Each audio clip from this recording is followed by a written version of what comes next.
Spectrovision Radio. Along the path we parted ways. I walk the night, you tread the day, and we forgot we slept in knots all on the sunset coast. We shared our meals, we shared our songs, by candlelight or by the sun.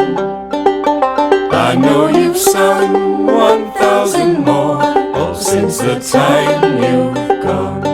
Hello everyone, welcome back once again to the Ruck Rabbit Outdoors podcast. Today's episode is going to be, well, we're actually going on a camping trip today. So I'm going to show you guys what it's kind of like when we go on a winter camping trip. It is the end of January, like January 17th. And I was hoping we were going to get some snow today. They were calling for some snow. And as you can see, here in the forest that I'm at, which is Michaud State Forest here in south central Pennsylvania, we have had a smattering of snow.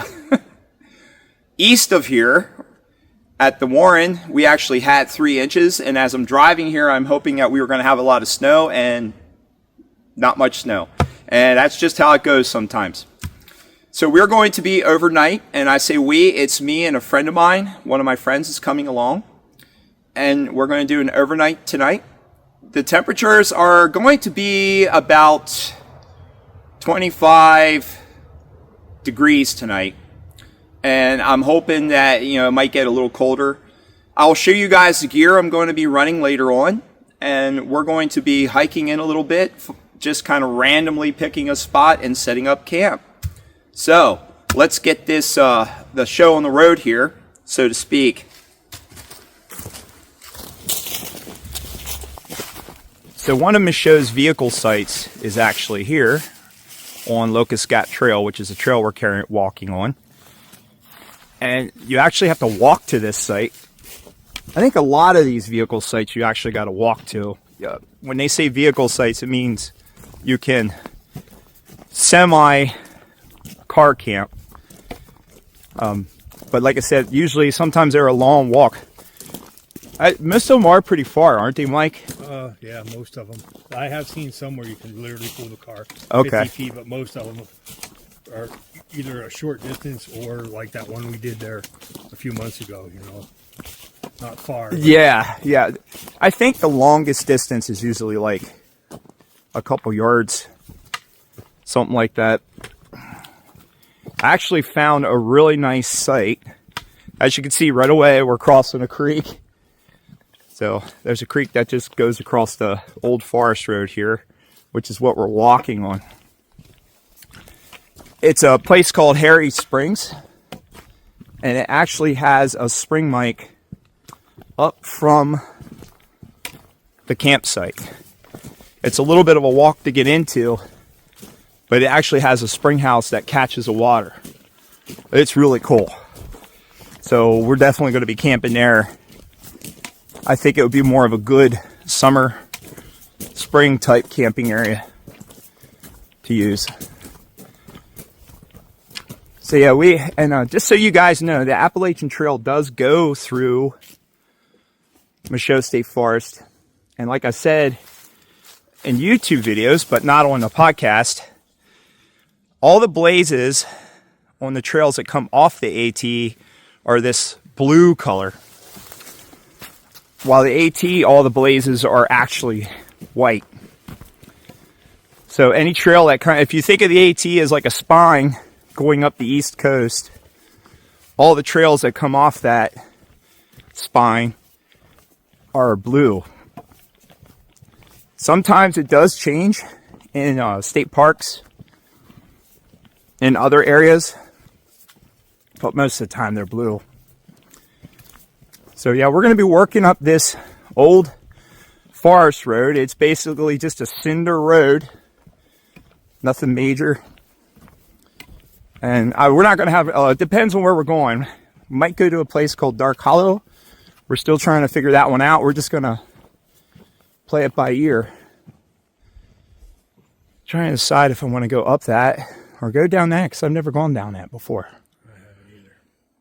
let's go the way we know, or the way I know. It actually warmed up more than what I was prepared, than what I thought. I was prepping for colder temperatures. So it's like, what'd you say it was when you got here? I said it was 35, 36. 35, 36 now. Yeah. And it's only noon, so it's probably going to get up around 40. But tonight it's going to drop. So it'll be much colder tonight. So I'd rather have the extra clothing. I can always shed it off and be more prepared for tonight. All right, we're going to make some mileage here. I'll bring you guys back. When we get into camp, I will show you the gear I'm running. I'm actually trying a new backpack. Well, the backpack is not new, but the way I have it set up is new. It's on a military Alice frame. And we're going to give it a shot, see how it works. All right, we're going to get some miles here. And then we'll show you if we come across anything interesting, I'll show you guys. All right, we checked out 2 spots so far, and no wood. Close to the water, but no wood. One of them was actually the vehicle site. Wow, it's a lot of wood up there. That looks pretty promising, and we're not too far from the water. What do you think, Mike? I think that might work. I think that will work. So let's walk up here and check it out. Hey, say hi to everybody, Mike. Hi. If you check out the Ruck Rabbit Outdoors YouTube channel, you'll see Mike. He was on our first campsites video when we did a winter camp in Michelle. So we're going to go off trail here. And the challenge with this is there's a lot of wood there, which is great. You know, and a lot of wood is important for winter camping because we're going to need a fire to stay warm tonight. But the challenge here in Michelle, and I don't know if you could see it, there is all this blueberry scrub. That's probably what, 14 inches high, 15 inches high. If you're watching on video, you can actually see it, but we got all this blueberry scrub that's as high as our knees, but not higher. The important thing with winter camping also is to make sure the wood's dry. So all this stuff here, there's all this wood laying on the ground. That's no good. You see that big tree out there that's leaning up against another tree? That's perfect. Absolutely perfect. That down right there, anything at an angle like that is what we're looking for. Now we just got to find a clearing, because we don't want to have to lay on all this blueberry scrub. And I don't know about you, but I don't want to take the time out to actually try and cut it all up. So we're trying to find a clearing up here. And when you're in this blueberry scrub, what you want to do is look for a spot that's in the shade where there would be a lot less light. And I think we found one right here. So we're on this little knoll, kind of a little bit of a ridge, tiny ridge. I think this will work good. So we got these pine trees here, white pine, that's what that is. And that makes some shade. And as you can see, there is no blueberry scrub here. Lots and lots and lots of wood. We're, how far are we from the water, you think? 50 yards? Yeah. Something like that? Say 100, but it might be closer to 50. Yeah. 50 to 100 yards. So what do you think? This looks like it would work for me. Yeah, I think this is good. It's semi-flat. Flat spaces are a luxury in the mountains. And lots of wood. So I think this is a good space. I can clear this out pretty easily for a fire. And it looks like the deer like it too. There's all this little deer droppings, so we're going to be hanging out in the deer zone. So I think this is a go. Yeah, so now the other thing you want to look for is dead tree limbs. All these trees, and I'm looking up right now, are pretty healthy. I'm not seeing anything dead above my head, so I think we're good. So you look for widowmakers, which are dead branches that will fall on you, wood, and water. Is there another one? I thought there was 5 W's. I think those are my 3. those are the major 3 ones we really think of. We're not too worried about people. That's not a problem. And we're near the main trail, so if something happens, we can get out of here pretty quick.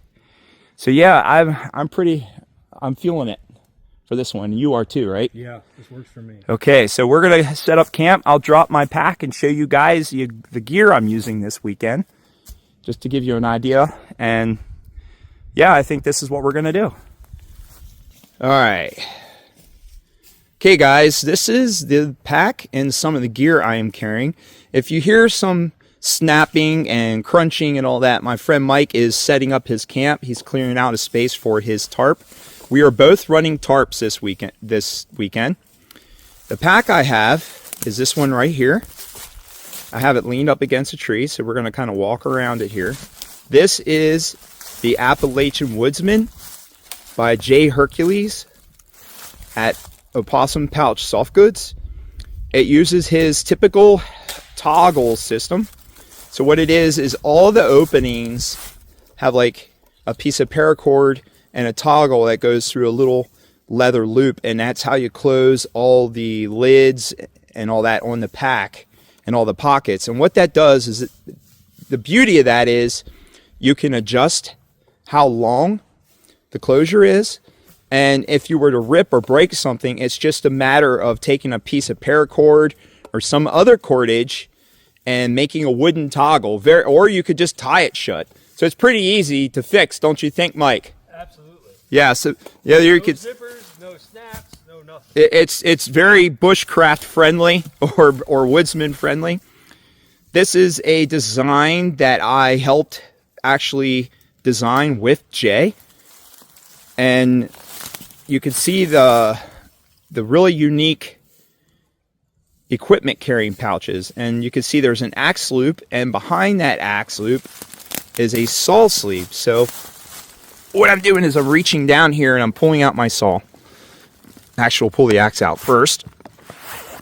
So what I have here, and I'm going to lean it up against a tree so you can get a better view of it. In case any of you guys don't know, I am very much a axe nerd. I love axes, and this is an old True Temper flint edge axe. It's probably close to a 2¼ pound head. So it's boy's axe head on like a much shorter handle. So I think the handle is probably about 20 inches.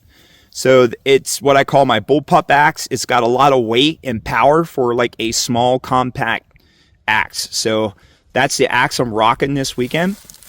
And the saw sleeve behind it,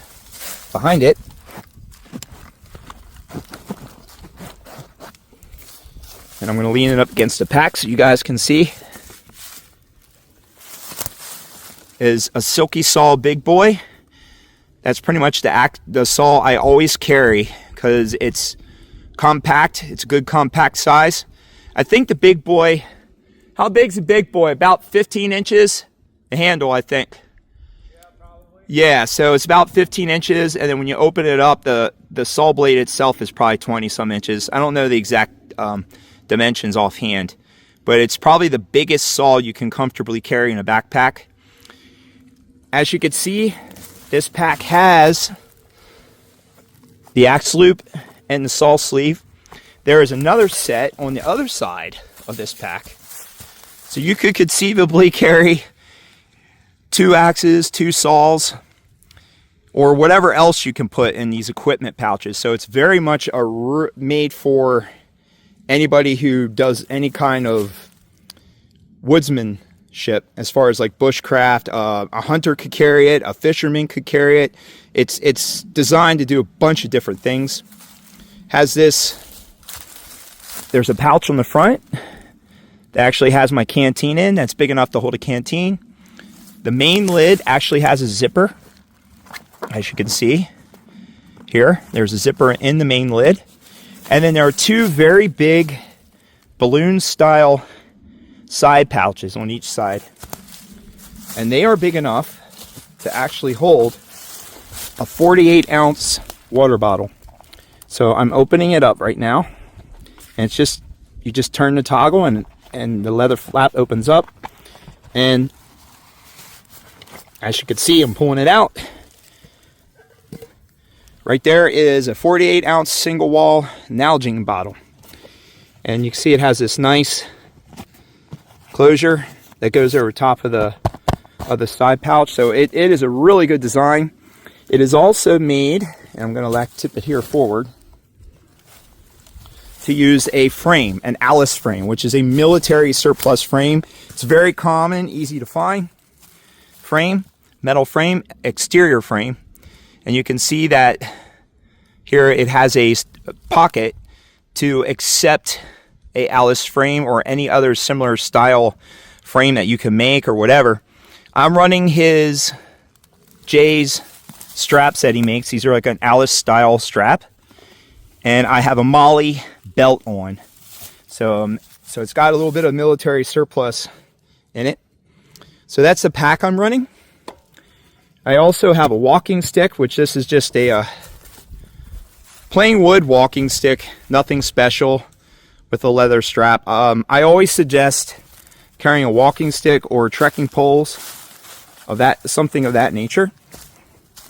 So that's just some of the gear I have on this trip.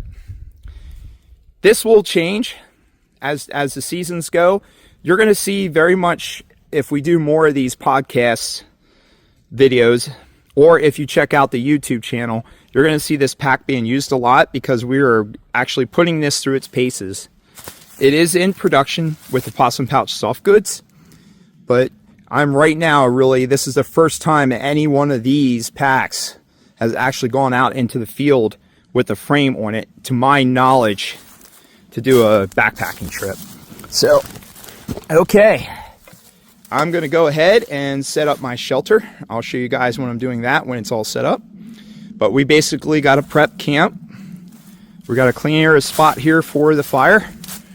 And there's nothing over that. We'll clear out all of this, all the brush, all the leaves, all that, so we don't have to worry about any sparking from the fire. And we got to actually process a ton of wood, which is why I carry an axe and a saw, especially for winter camping.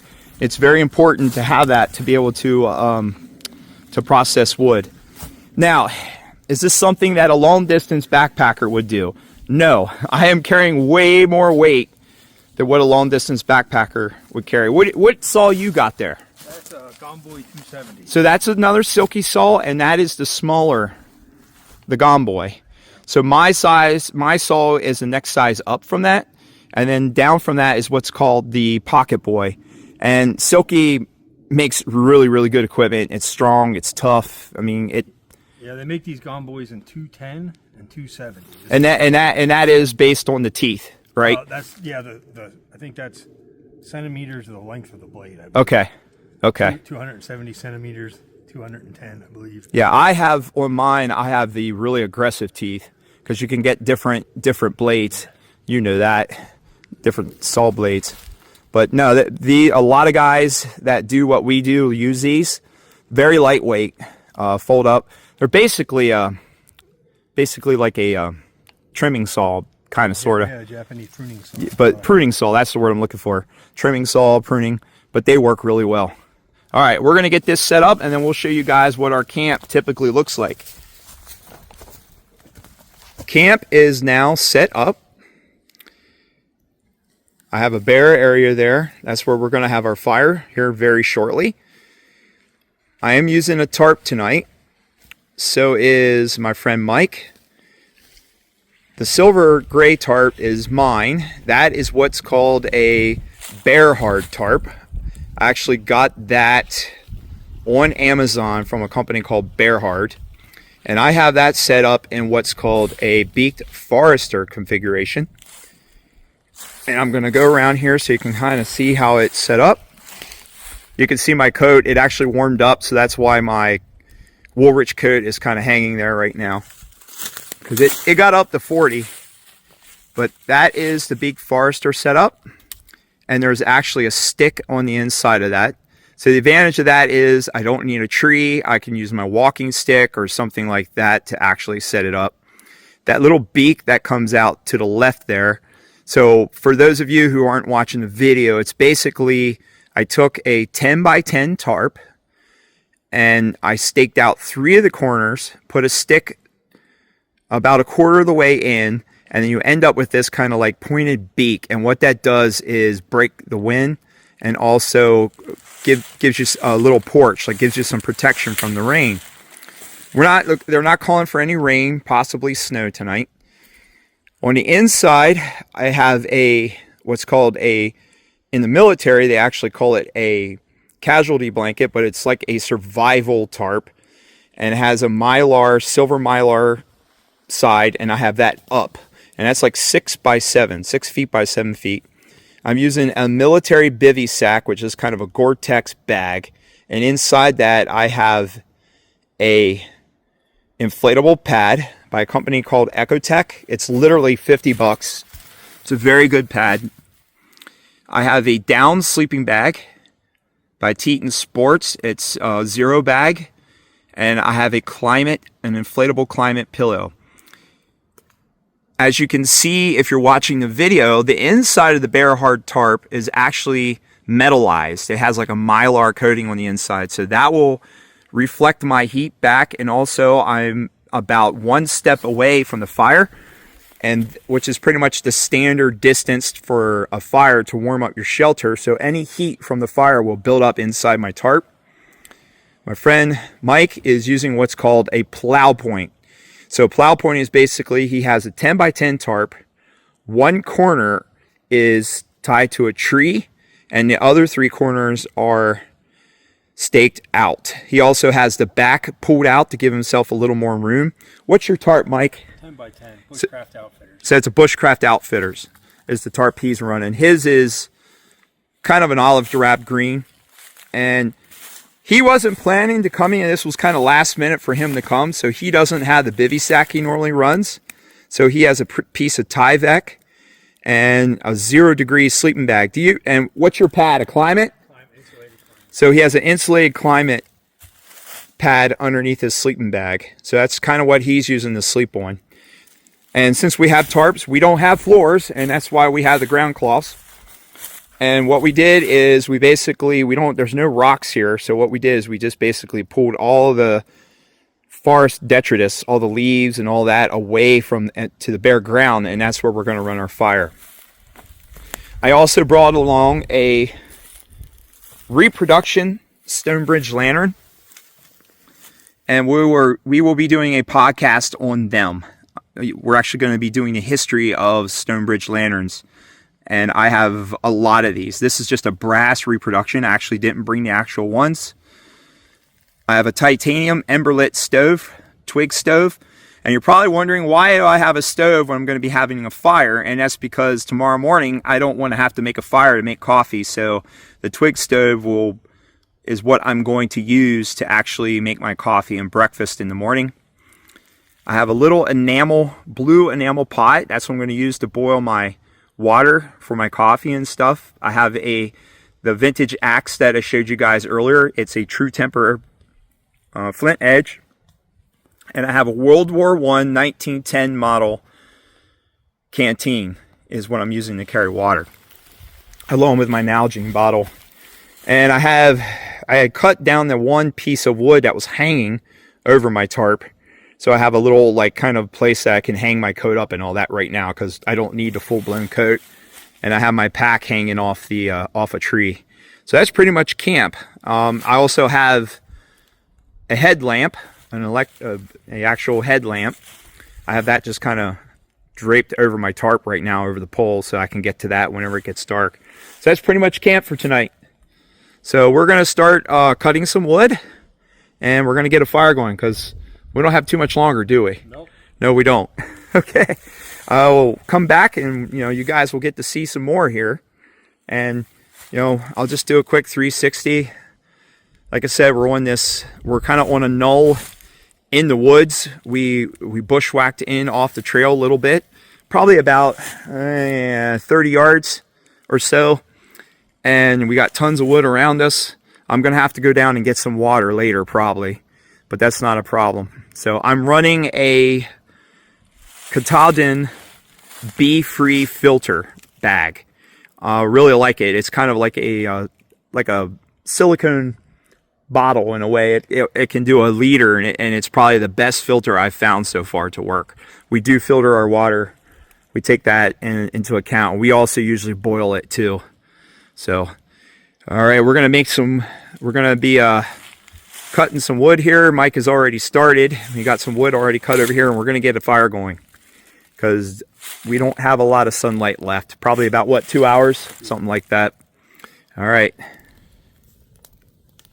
We got a nice fire going.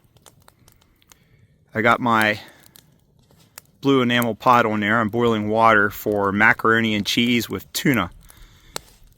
That's what I'm going to have for dinner. I made a quick little cooking apparatus, this is a very simple apparatus for boiling water or cooking with a pot. I have just a simple stick with notches cut in it to suspend my pot. A Y stick driven into the ground. Here you can see some of the firewood that we cut. That should be enough for the night. If not, we got plenty here that we can cut real quick. And on the other end of the suspension pole, we have another Y stick sharpened and inverted, and that holds the pole in. And you can adjust the height by your raising that up or pulling that out, or so on and so forth. So it's a very quick and easy setup you can do. Mike, what are you having tonight? Well, I'm starting off with gourmet M&Ms. You're making a steak, right? Yeah. So we'll show him making the steak. I'm boiling water. This is for probably either coffee or hot cider and my macaroni and cheese. And you can see, like, you know, we basically have everything set up. It's still relatively warm out, but our fire will not be much bigger than that. That's all we really need for cooking and for warmth. You don't really need a lot, do you? No. No. A lot of people think you got to have this giant bonfire, and that's not what you need. So you can see my bag has lofted out. So if you have a down bag, you got to give it time to loft to inflate itself. So that's what my bag's doing. But almost no wind. We had a little bit of a breeze come through here, but nothing major. So we're going to relax. I'm going to make my dinner, and we'll get back to you guys. We're just going to, you know, just keep showing you what camp life is like. And then I guess this is like, so this would be a bushcraft or a traditional style camp, I guess you could say. Traditional woodcraft style camp. Yep. Camping. This is not backpacking. No, definitely not. In any way, shape, or form. I mean, we backpacked in, but we didn't go 10 miles a day. We're not crushing miles. Right. A backpacker's not gonna carry an axe or a saw. They might carry a small saw like he had, but they're not going to be carrying an axe or a hatchet, you know. So this is more of a traditional woodscraft or woods lore or bushcraft. Everybody gets hung up on those names, but I tell you what, it's all the same stuff. Absolutely all the same stuff. But this is kind of a traditional woodsbumming camp. As a friend of ours liked to say, it's a woodsbumming camp, right? Yep. So that's what we're doing. So we're woodsbumming tonight, as I like to say. So, all right, I'm going to get back to this. We're gonna keep going on here, and you know, you can hear the fire crackling. I think my water is almost boiling. You can see the pot's kind of moving around, and it looks like there's steam, so I got to check that. So, one of the most indispensable pieces of kit in camp, believe it or not, is a good pair of leather gloves. And these can be used for a lot of things. Handling hot stuff. I can move pieces of wood around the fire. I can, you know, pick up this hot pot. And what I'm having for dinner tonight is just very simple food. I like to keep things simple. Sometimes I cook more extravagant, but tonight we're just keeping things simple. I'm not having steak like Mike is. He likes his steaks. I'm basically just having macaroni and cheese with tuna fish. And the nice thing about these leather gloves is I can handle my hot pot and pour the boiled water in to the cup. Now I could have also boiled the macaroni and cheese in the pot, but you know, why make a dish dirty when you got this right here I can use? So that's what we're going to do. We're going to let that simmer for a while. And we're going to use the rest of the water for coffee or hot cocoa.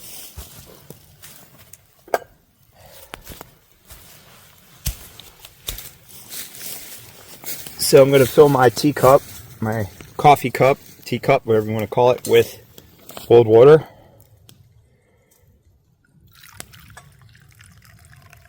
Just like that. So a good pair of leather gloves makes a huge difference in camp. I use them to split wood, to pull things out when I want to keep my hands clean.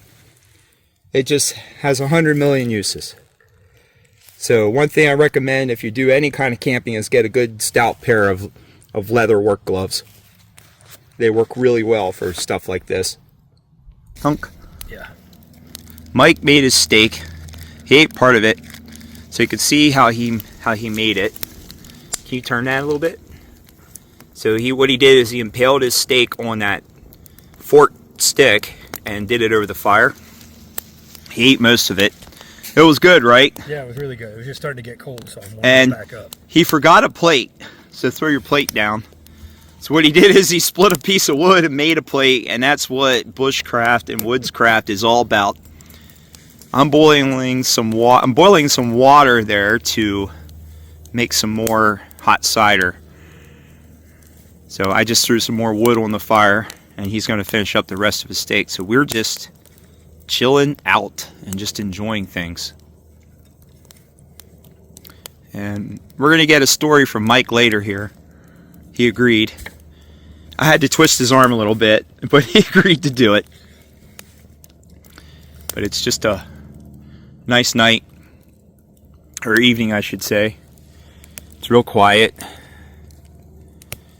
You hear it, there's always air traffic here, so you're going to hear airplanes and jets going over.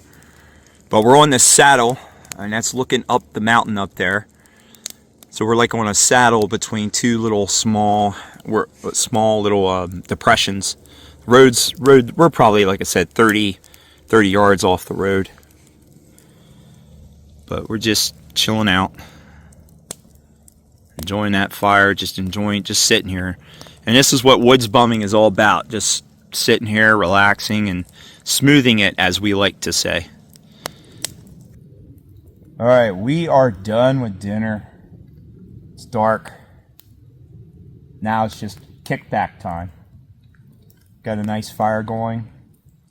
We're going to be doing what's called a push fire, where we just kind of push logs in, because why cut it up all real small when you could just make it easy, right, Mike? Absolutely. It's okay to be a lazy woodsman. So I'm actually getting hot sitting here. Temperature has dropped big time, but it's beautiful out here. It's a good night to be out here. This is actually a really nice winter camping night. Yeah, not really. Very much wind. It's perfect. Huh? Not very much wind. It's perfect. Yeah, absolutely. There's a log here, and it's got an old knothole in it, and there's smoke coming out of the knothole as if it was like an incense burner. Yeah. So that's kind of neat. Always liked how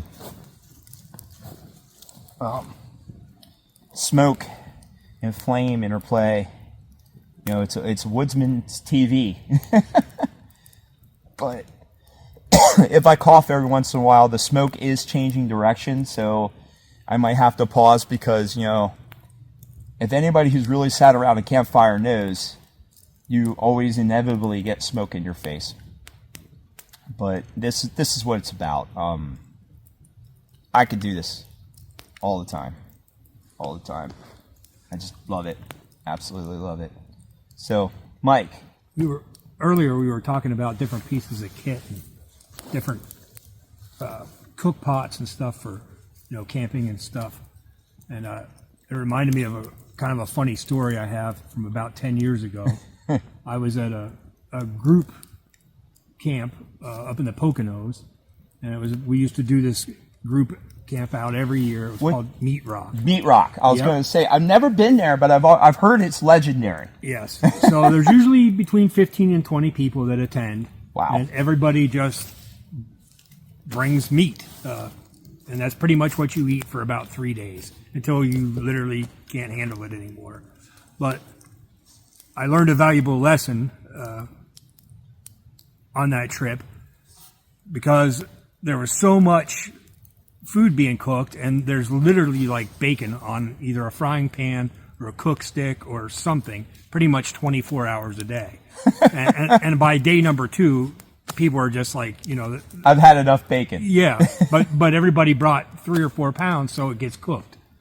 Well, there was an overflow of bacon, and my stainless pot was sitting pretty close to the fire, and somebody said, what should I do with all this bacon? I don't want to just throw it in the woods.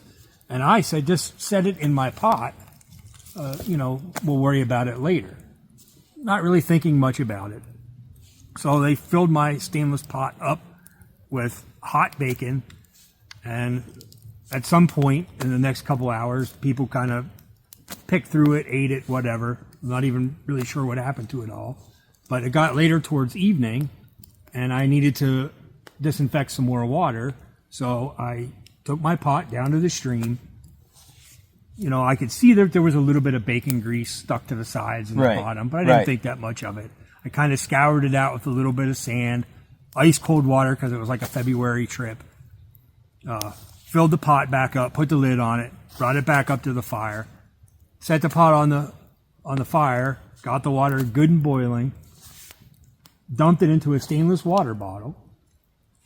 Of course, it's boiling hot, so I set it aside, let the water cool down, and when I went to take a sip, it was the most disgusting water I had ever tasted in my life because it tasted like watered down bacon. Oh, which you would think bacon flavored water would kind of be good, but trust me, it's not good. It's not good. It's not. Was it cold when you? Yeah. Oh. So apparently, what happened is that bacon grease soaked into the pores of that stainless, and when I brought it to a boil, all that flavor and grease came out of that stainless pot when it got hot. Wow.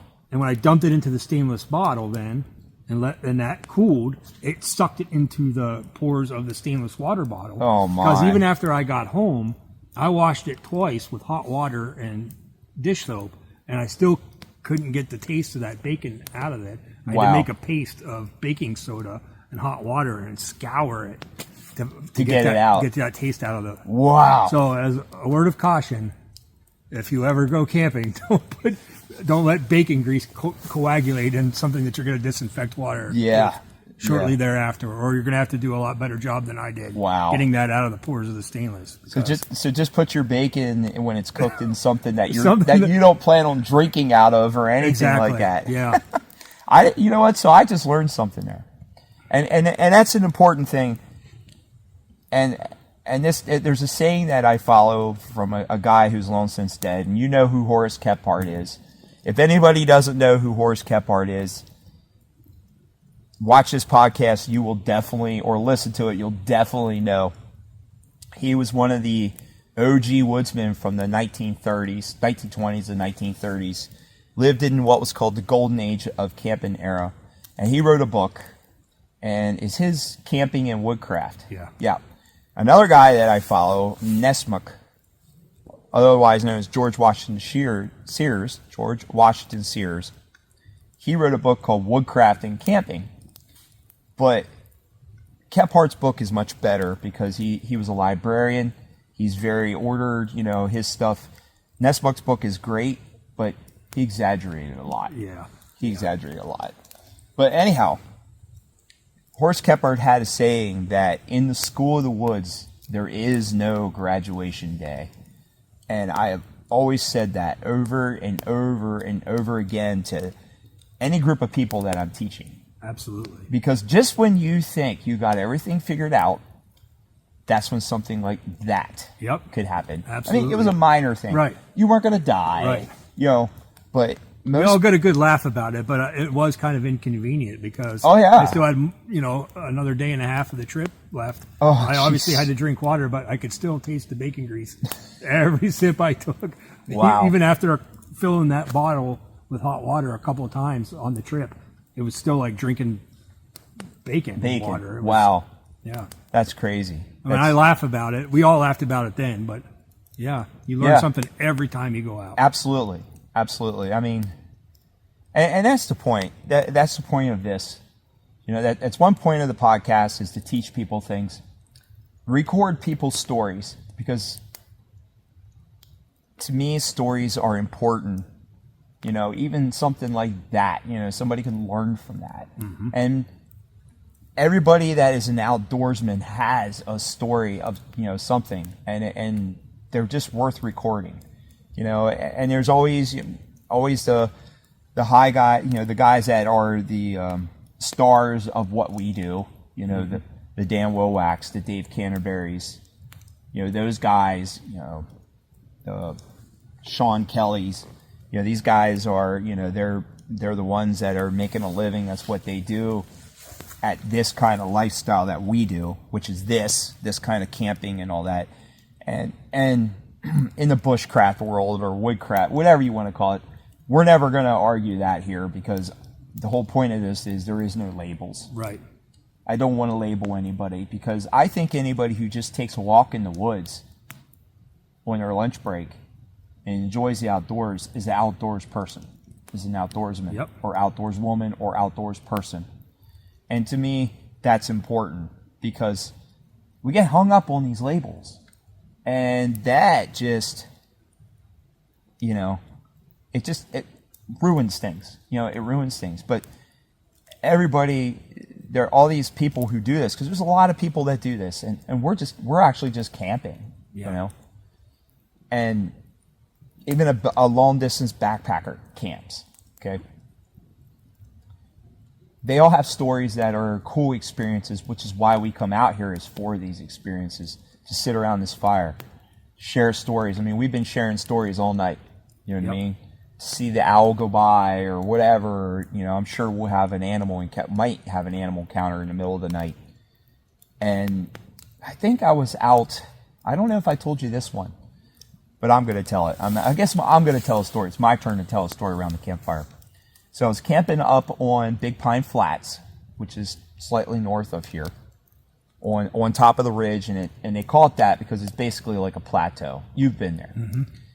And this video for that camp out exists on the YouTube channel. So if you want to see it, check it out. It's one of the camping sites videos. And I just went out for a quick overnight. I mean, a real quick overnight. I mean, I got off work, grabbed my gear. I was just going to cook some quick food. I ended up just making coffee that night, and I was fine. I really wasn't hungry. And it was summer. It was a summer night. So light gear, quick trip out. And I had walked through, that area has the blueberry scrub just like this, but it was all green, so you really couldn't see anything. And up there, it's actually taller. At some spots, it's almost up to my waist. And I waited.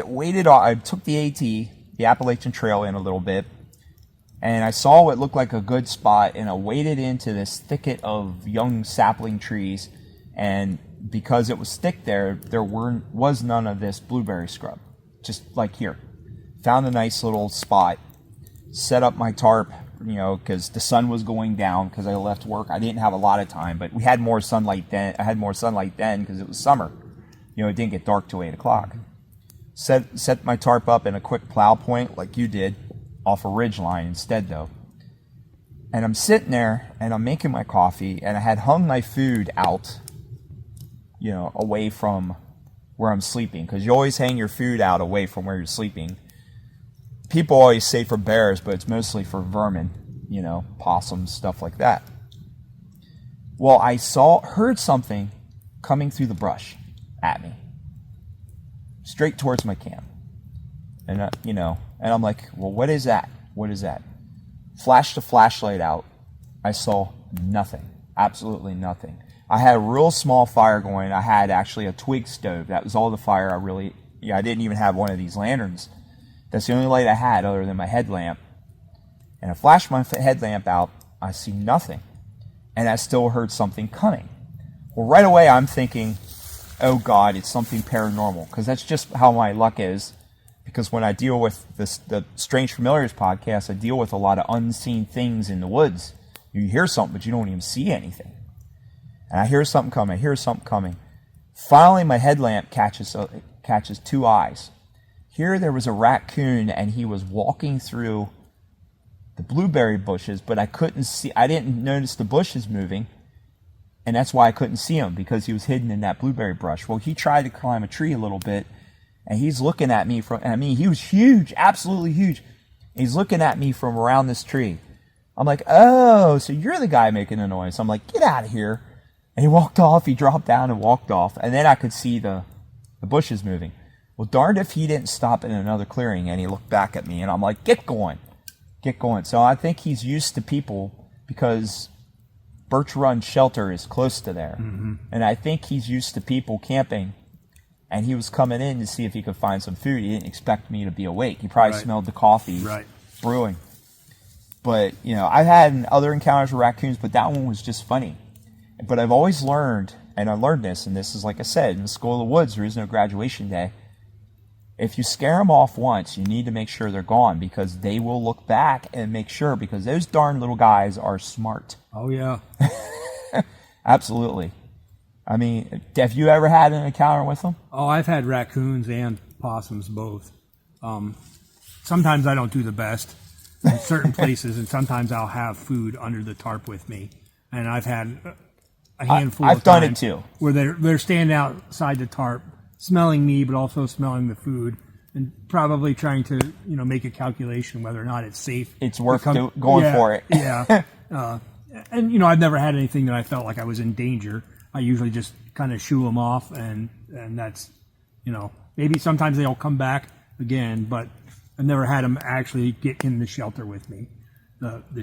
Another funny story is one time we were on a group camp out, winter trip, and can you tell Pete, guys, that we do a lot of winter camping? Yeah, we do. I do most of my camping, in the colder months. I work outside every day in the woods, so I'm not a fan of sweating and fighting bugs on my time off, because I do enough of that during the week. Right, and I agree with you. And that's why we do this a lot during the winter, because no bugs, very low chance of ticks. So you can still get ticks in the wintertime. Yeah. In the leaf litter. But and honestly, not a lot of people either, because most people aren't willing to go through this or have the gear to do this. Right.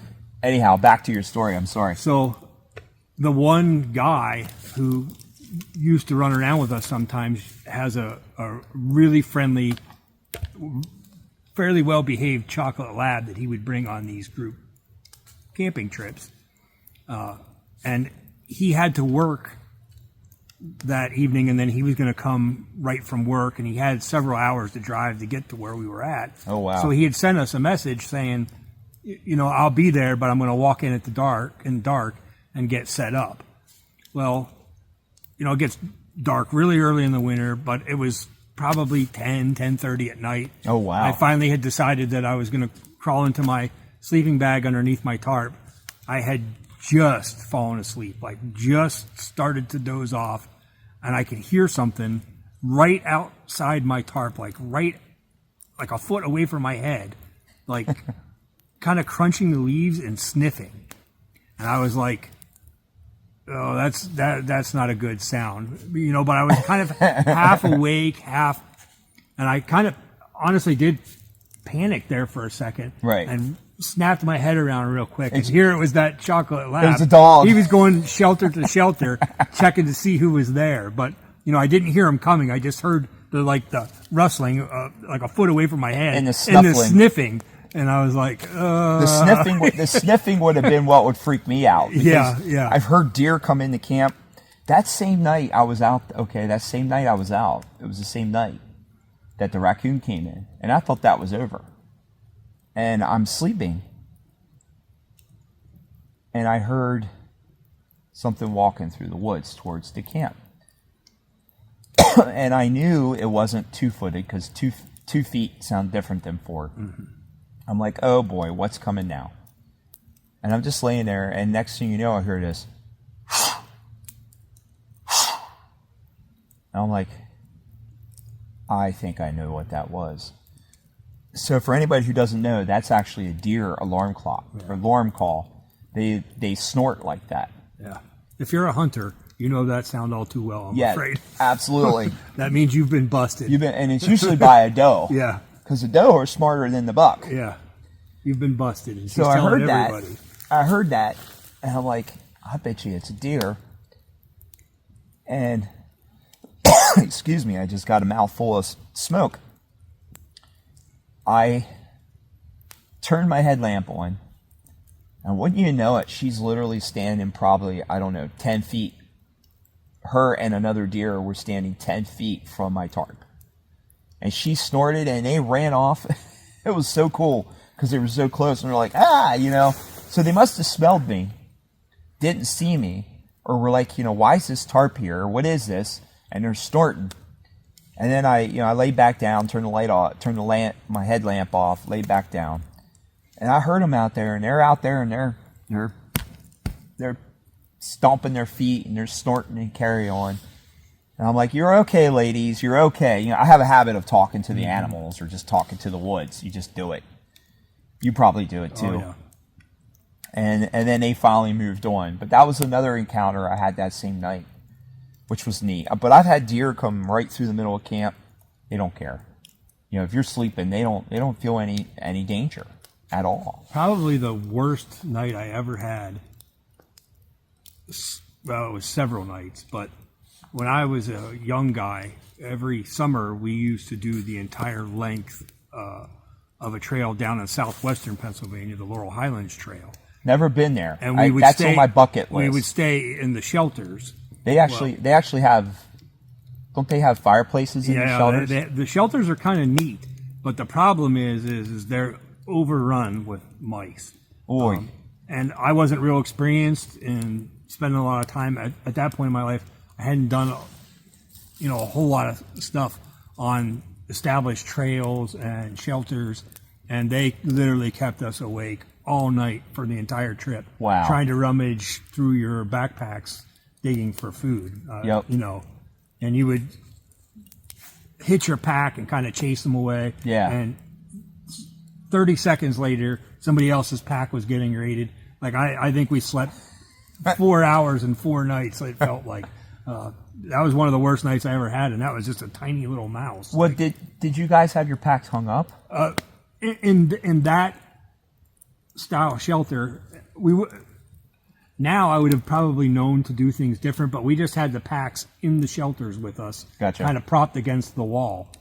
They didn't have any pegs or anything to put them up. They did not, no. Now we probably would have figured out different ways, or we would have known to take mouse traps with us, which is what some people on the AT actually do. They'll take a couple mouse traps with them and set them, and try to get rid of that mouse problem. That's the problem with using established shelters, is because of that problem. Yeah. Now we're actually doing a trip. I think it's going to be 7 of us, maybe 8. I invited another person to go. Might be 8 or 9 of us. We're going to Tom's Run Shelter. Now, we've never had any problems with mice there, but that doesn't mean it's not going to be there. Right. You know what I mean? I don't think everybody will stay in the shelter anyways. Right. I'll probably run a tarp, depending on the weather. It just depends on what's going on. But we're doing that trip in, I think, the middle of February is when we're doing that. So that's about a month away. I'm looking forward to that. It's going to be a fun trip. But I have one that you probably never had. I don't know if I ever shared this story with you. So I was at a place called Dark Hollow, which is literally probably about a mile from here. So we were headed in that direction, but we decided to stop here instead of go all the way into the hollow, because I didn't feel like hiking that far, and I don't think you did either. No. And the first time I stayed in the hollow was kind of in the summertime.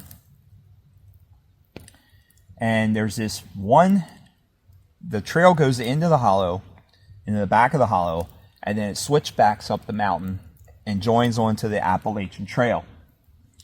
Well, right there, near that switchback, are these giant white pine trees. Probably the biggest white pine trees I've ever seen. They're huge, absolutely huge. There's actually a tulip poplar in there that is the biggest tulip poplar I've ever seen. You can hardly put your arms around it. They don't normally get that big. But this thing's huge, absolutely huge. I don't know if you've seen any bigger, but I never have. I've seen a few. They grow pretty big up our way, and some of those places are hard to get to.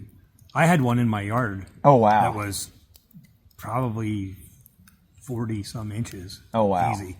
But for a wild tree, Yeah. that you know, in an area that's heavily logged or Right. has been, I mean, these woods are probably what, second, third generation, probably. Yeah. And anyhow, I stopped at the first fire pit I found because I always try and use established fire rings. Okay. I'm not a big fan of building rings or rebuild, you know, because that's bad for if everybody builds a ring, the whole woods become filled with rings. That's one reason why we didn't build a ring tonight. Right. Plus, also there's no rocks. Right. And we really, honestly, don't need it. We're fine. Anyhow, I set up my tarp. It was actually the first time I slept under a tarp. And I just did a simple plow point. I was using a 10x10 Etoa tarp. It's a green tarp. Just basically like yours that you have here tonight. And I set the tarp up and I was just hanging out. I checked out the hollow and all that. Well, I went to bed. Well, there's these ants up here. I don't know if you've encountered them yet or if you have them where you live upstate. Allegheny mound ants. No. Well, you're going to learn hanging out here. Here there's a nest of Allegheny mound ants in that hollow, okay? And what they do is they make these and they call them Allegheny mound ants because they make these mounds that can be up to 2 feet tall and 10 feet wide, almost like a termite mound. Okay. I wonder what that was. I don't know.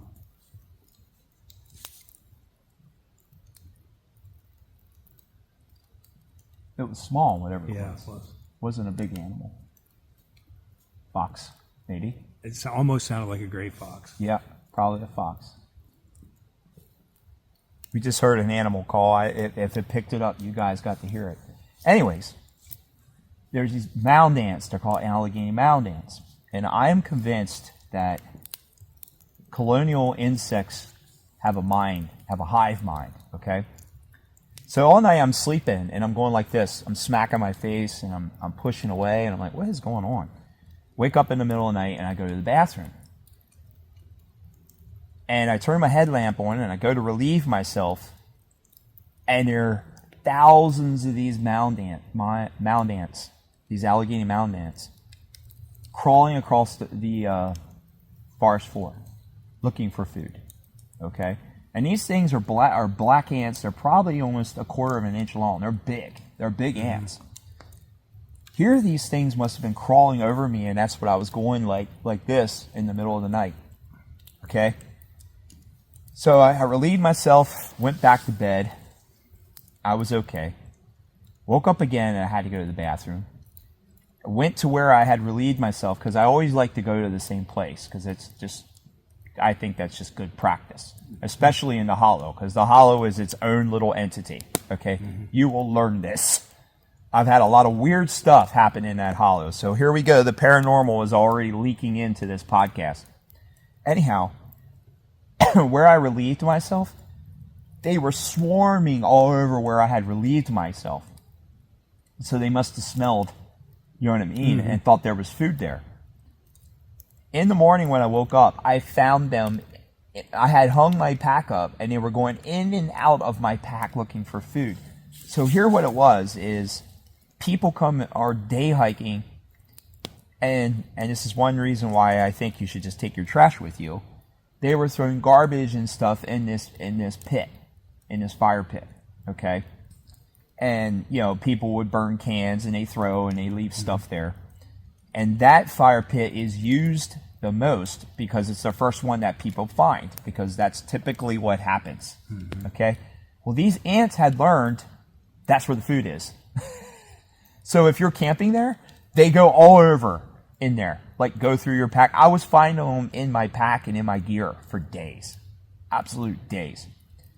The next time I went there, what I did is I established another fire pit.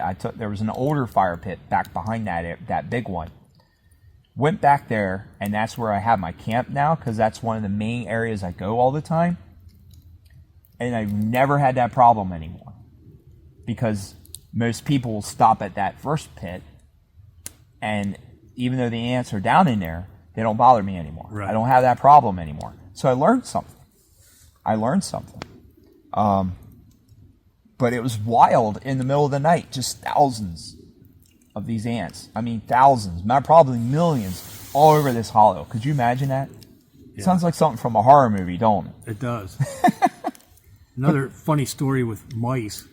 It was probably, maybe 5 or 6 years ago. A group of us went up to Five Ponds Wilderness area in the Adirondacks. I want to go on this trip. And it was early October, which it was the first couple nights. It was down into the mid-20s. Oh, wow. And that's what it was forecasted to be.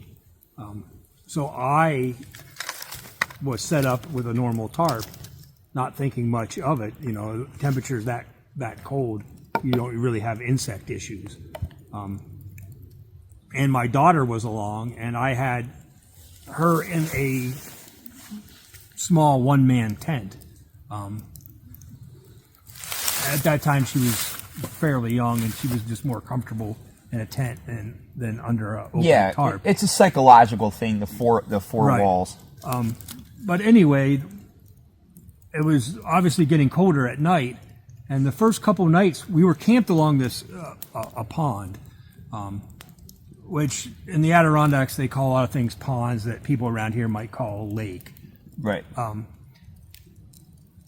But we kept hearing as soon as it would get dark, we could hear this rustling in the leaves everywhere around us, like everywhere. But we could tell it was a small animal. But every time we would turn on a headlamp and look in the sound in the direction of the sound, we would never see anything. And this went on for a night or two. And finally, somebody walked behind a tree to relieve themselves and said, "I figured out what's making all this noise." It was mice, like a woodland jumping mouse. And they were super active, apparently, because winter was coming, and they were just out like all night long trying looking to get for enough food before winter came. That's so cool. So, but the one night, the temperature really shifted, and it got up into the low 50s that night.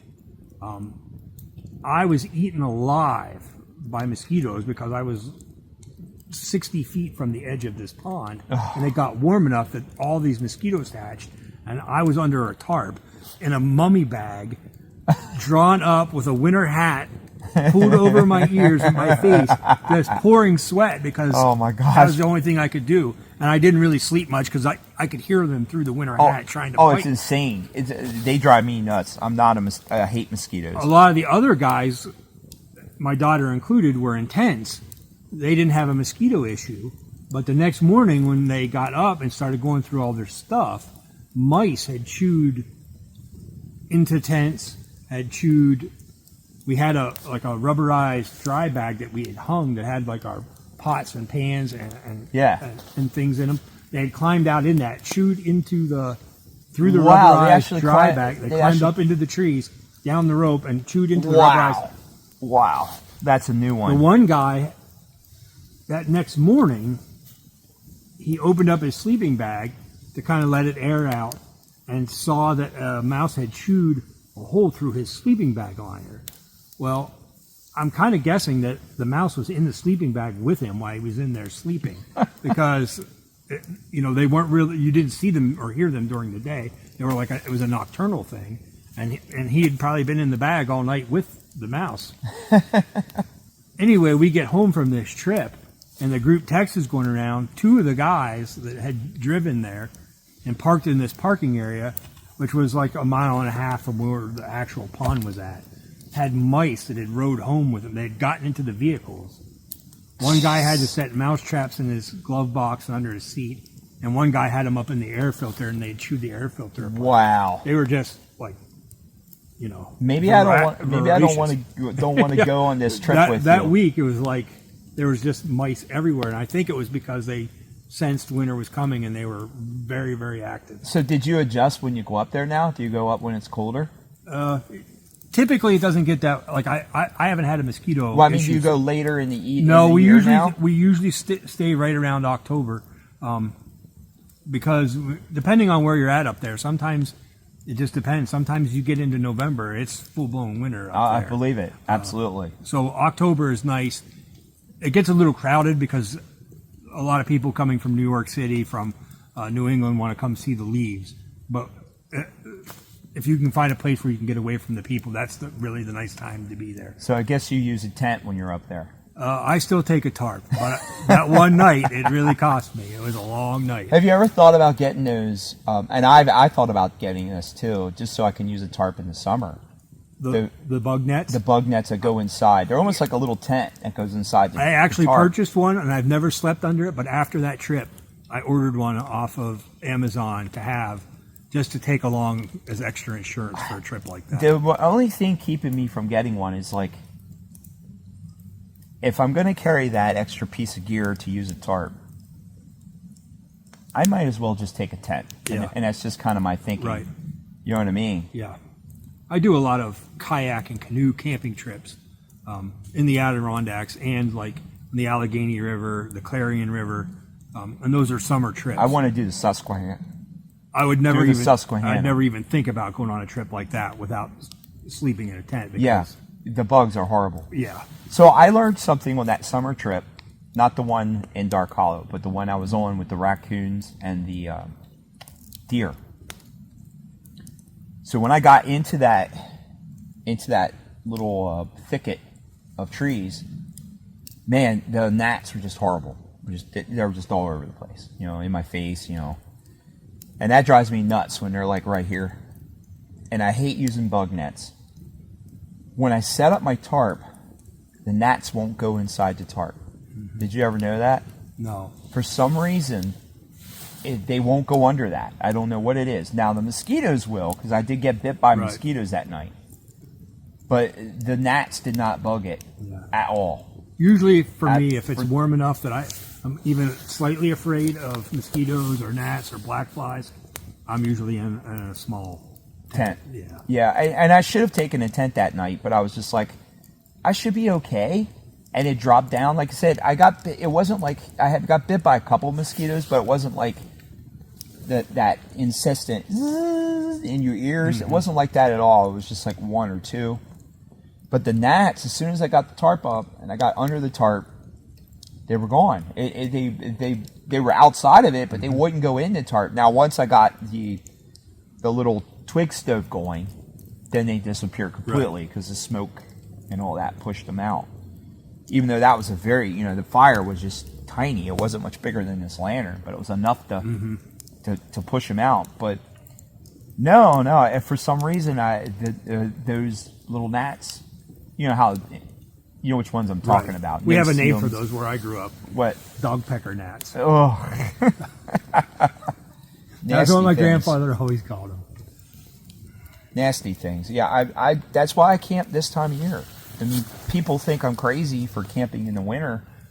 They're like, you actually go out in the winter? What is wrong with you? And I'm like, no, it's really not that bad.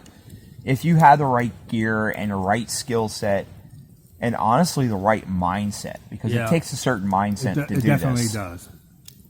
Have you ever questioned yourself on going out in the wintertime?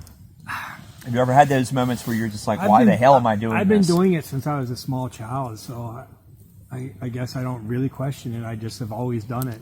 There's been a night or two where I thought, I don't know why I'm out here. Right.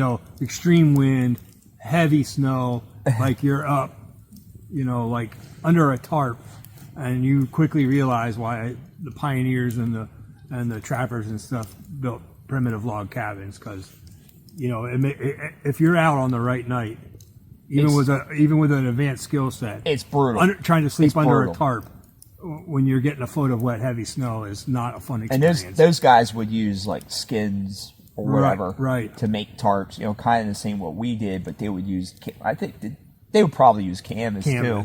Right. But no, I've had those moments. One of them was we were doing a Tom's Run trip, and we knew that there was freezing rain coming. We looked at the weather, and what we did is we flew a 10x10 tarp off the shelter to give us a porch, to give us some kind of place that was going to be dry, to cover the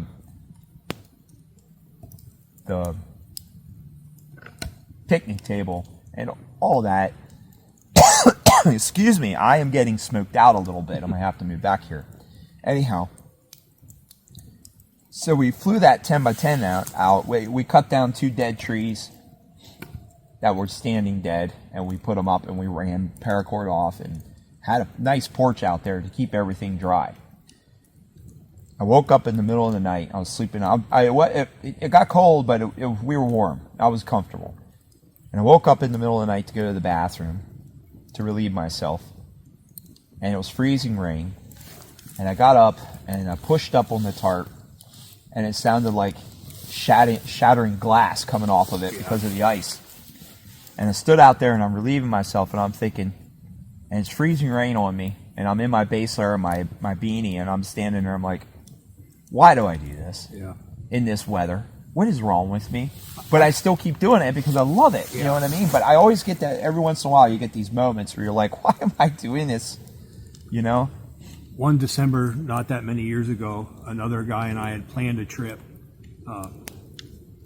to spend a weekend out along the AT near Halifax, Pennsylvania, in that area. That's a little north of here. Yeah. I know where you're at. Our plan was we had our tarps. It was December. We were going to do, this type of camping. We were going to walk out the AT as far as we wanted to walk, and then kind of do like we did here, find a spot off trail and just park it. Yep. And they had been calling for a possibility of freezing rain. And we had discussed it a few days before the trip was coming up, and we both said, well, we've kind of rearranged our schedules. We're both going to do this trip. If we get a little freezing rain, we get a little freezing rain. Right. And we both had to travel a couple hours to get to this location. So we met in the parking lot, and we no more started out the AT, and here came the freezing rain. And it was pretty bad. Quickly we had like an inch of ice on everything. Yeah, it sucks. And we were going slow. And we even talked about possibly should we turn around and just give up on this trip. But we both said, well, we're here now. We'll figure it out. But in the back of my head, I kept thinking, this might be a long night underneath this tarp, if it keeps raining at this rate. Well, if you go out the AT in that section, you eventually come to the Peters Mountain Shelter. Yep. So as we passed that Peters Mountain Shelter, we both looked at each other silently, and just nodded. There was no tarp camping. We both just made a beeline, went right into that shelter, and spent the weekend. Not a word needed to be spoken. And honestly, those Adirondack-style shelters, and when I say Adirondack-style, it's like a 3-sided shelter. They're awesome in that kind of weather. Yeah. I mean, if you get a fire in front of them, they're pretty warm. It's that Peters Mountain Shelter is unique. It actually is a 2-story. It has a loft upstairs. A lot of them are like that now. Yeah. And that's why I'm doing a series of videos. I know I keep saying the YouTube channel, but we got some really good stuff on there. Mm-hmm. I have a series of videos called Gimme Shelter. And play on words there. And what I do is I go to these shelters and just do a day hike, and I show you the amenities at these shelters, and they're all cool because they all have their own kind of little personalities. And that's what I've been doing is these Gimme Shelter.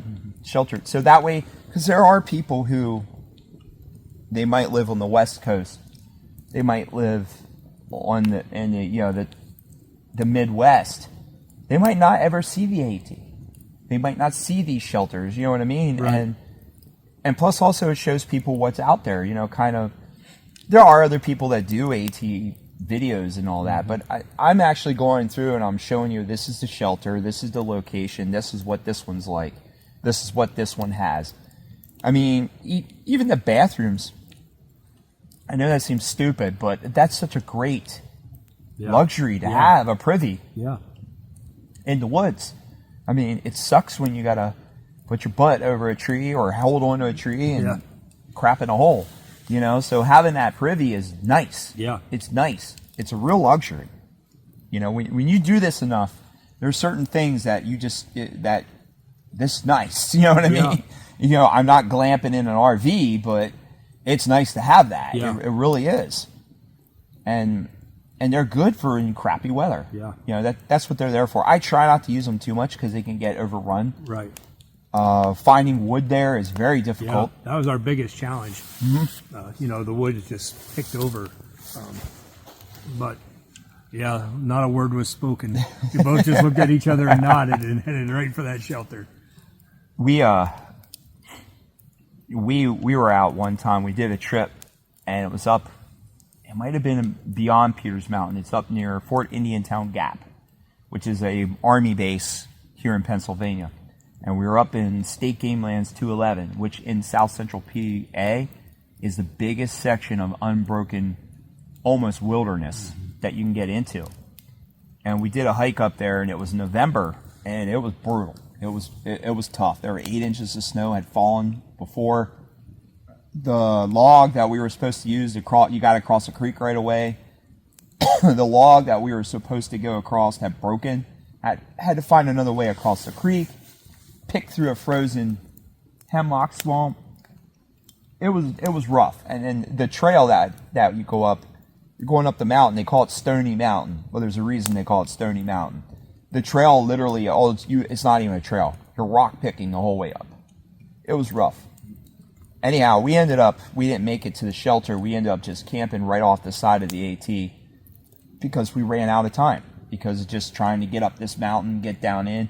I think it was a total of 5 miles we were supposed to travel. We ended up only doing 3 or 4 of those miles. Now that's one way. Now AT hikers are probably like, oh, you know, that's easy. Well, you know, I'm carrying a 40-pound pack, and I'm lightweight compared to the rest of those guys. They have 50-pound packs, and we're going through 8 inches of snow, and the trail had turned into literally a swamp. And what happened is one of us, their boots had failed and their feet got wet. And we're just like, we can't keep slogging through this. We got to, you know, we picked a spot, we made a fire. And I woke up in the middle of the night and to relieve myself. And I'm out there going, and you could hear, and when we had gone over the ridge, because you go over the mountain and you drop back down into the shelf valley, so that's actually higher. It's a valley between 2 mountains, but it's higher than the road where you started. And we were down in this shelf valley, and we had gone over the ridge. I had seen the tracks of the coyotes. And the coyotes up there are huge. I mean, I've seen them twice. They look like little wolves. I mean, I've seen some that literally are silver, just like a gray wolf. They're beautiful animals. And I'm over there, and I'm relieving myself. It's like 15 degrees. The wind's whipping through the valley. And it actually was warmer underneath my tarp because I had pitched it in a plow point. It was warmer underneath there than it was because the wind was being blocked and it was holding my heat really well. And relieving myself, and the coyotes are howling and the moon's out and it's women. And I'm like, you know what? This is cool. This is cool. You know, I'm cold, but it's still cool. You know what I mean? And it was one of those few times that I had to go to the bathroom real bad. I was holding it, hoping I got to the privy. And I know this is kind of weird, but I actually used snow to wipe myself. You know, I had made 3 or 4 snowballs. And it's cold, but I tell you what, it's clean. Yeah. It cleaned me up really well. But I was trying to get to the privy, and we just couldn't make it. And finally, I'm like, I just got to go relieve myself, you know, to do that. And I ended up, that was before I woke up with the coyotes. You know, after we got camp going, I'm like, I got to go. I can't hold it no more. But that was a good trip. The other guys call it the Trail of Tears because it was tough. It was a tough road to hoe, and it was because of the snow and the rocks. And on top of that, springs were coming out of the mountain, and they froze on the rocks. So picking through that sucked. And then when you get in the valley, you can't drink any of the water because of acid mine drainage. So that sucks too. Yeah. So we had to carry all our water. On the one side, we were okay, but not on that side, not where we were staying. So that was a rough trip. You know, it was actually worse coming back because we went in and out. And where we had hiked froze that night. And it was like ice the whole way down. I actually hurt my knee coming down off that mountain. Every time I go up to that place, it tries to kill me. I don't know what it is. Something about that area. I have places like that. Some reason that area wants to kill me. But that forged Ruck Rabbit Outdoors. That made Ruck Rabbit Outdoors because it was Tom, Bob, and another gentleman that I work with. He went. But that made that relationship, that core unit of me, Tom, and Bob Seidel, Tom Cusack and Bob Seidel, that made us fast friends. You know, that suffering. Yes. I asked Tom, I said, what do you think of the trip? He goes, well, nobody got hurt real bad. Nobody died. It was a little tough. So therefore, it was a success. Yeah. But it's amazing how that forges friendships and brings people closer together, you know. And that's why I do this. I just love this. Even though I'm sitting here and I'm coughing because of the smoke from the fire, I still would rather be doing this than sitting in my house staring at the TV. Agreed.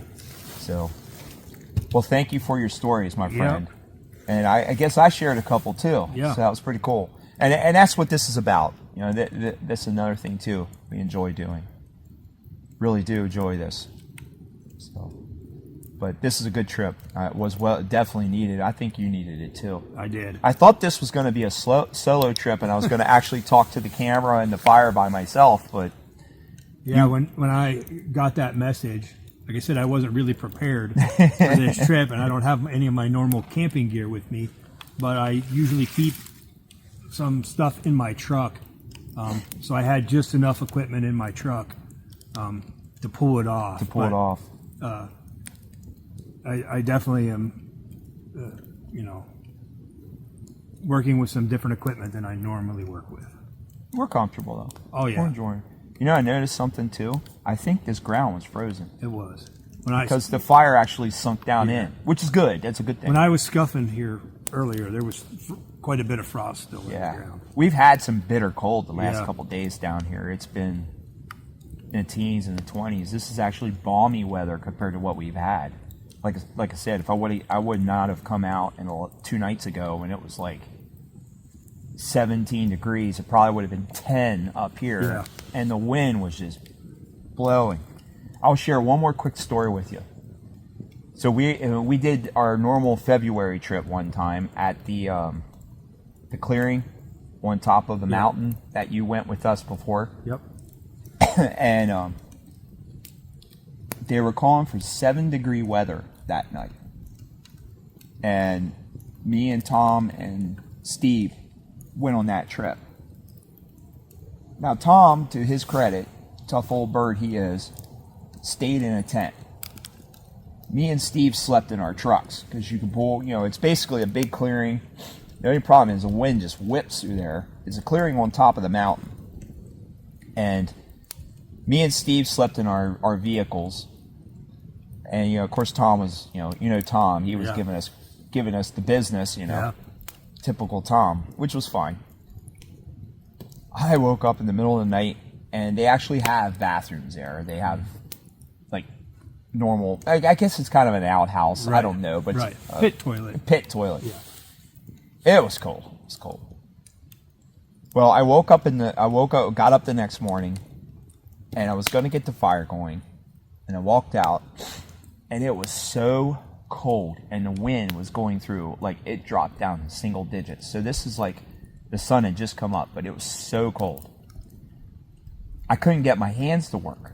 Even with gloves or whatever, I'm just like, oh my God. I'm like, I just can't get this fire going. I had gotten a fire going the day before, but I couldn't get anything to work. Got my stove out, and I was like a canister stove, an isobutane stove, and I was just trying to make coffee. And I'm there, and I'm trying to screw this on, and normally, you know, they could be fitful in the cold, but man, it just was not working. Right. Tom got up, and Steve got up, and they're standing there, and they're waiting for me to get this going. Because being wise old guys they are, they're like, let the young guys do everything. He'll get the coffee, and we'll drink some coffee. Finally, I said, I'm trying to get this going. My hands are cold. The wind's whipping. It had been a cold night. And I finally looked at those two guys, and I said, guys, yeah, how about we just go to the diner to go get coffee and breakfast? And those guys looked at me, and they said, sure. You know what I mean? Yeah. So part of it also is knowing the wisdom to know when, like, you're done. Yeah. You're done. We're like, we had already spent the night. Why suffer more? You know what I mean? Yeah. So Tom's like, I'll just tear down my tent real quick. And he just kind of pulled it out, threw everything in his vehicle. And we loaded up, and we went down to Gettysburg to the diner. And we're walking. We parked the vehicles, and we're walking to the diner. And man, it's just so cold. You know, the wind's whipping through town, and we're like, oh my God. And Steve's like, you know, Steve in his typical Southern twang, you all know I'm cold going to the diner because I sure as heck am going to appreciate that hot coffee and warm breakfast when we get inside there. This was a much better idea than the other one you were trying to do. And I said, yeah, because I just couldn't get the stove to work. I mean, it was done. We were done. Yeah. We were done. And luckily, we didn't have to hike out. You know, it was nice just to... That's the one thing about car camping, man. If it gets bad, you could just throw stuff in and you could just leave. Yeah. So that's always a nice option. You know, really is. Well, thank you. Yep. Thanks for coming tonight, man. We're just going to sit here the rest of the night, just chill out, and just enjoy this time. And we'll see you guys in the morning. When we get up. So, thank you, Mike. Appreciate it mightily. Awesome. Good morning, everyone. As you could see, we got snow last night. We knew there was a chance of some coming, but I didn't think it was going to be this much. So, the snow finally got up here in the mountains. Looks like we got about, 2 to 3 inches. Nothing major, but enough to make it interesting. So it was a good evening. It was nice and warm, no issues. No animals came in to wake me up.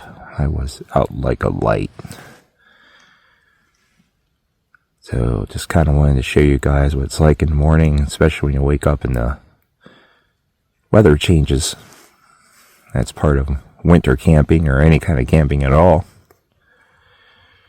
I'm going to get up and get moving here a little bit and get some breakfast and decide what we're going to do next. Probably break camp. Life calls, unfortunately. So we just made it back to the trucks, and as you can see, we did, as I said earlier, we did get some snow. It snowed in the middle of the night. So that concludes our first adventure or camping podcast. I hope you guys enjoyed this. Be sure to check out Ruck Rabbit Outdoors on all your favorite catchers. And also check us out, check out the podcast on YouTube. Also be sure to check us out on all our social media. Instagram, Facebook, we're out there. Also, keep an eye out. We do have a website on the way. I'm hoping it by the time this airs that it is up and running, but keep an eye out for that. It's ruckrabbitoutdoors.com. So, till next time, fair weather and safe journeys. And so it is, you've flown away, my friend. I think on you today. I hope sometimes you sing my songs all on the sunset coast.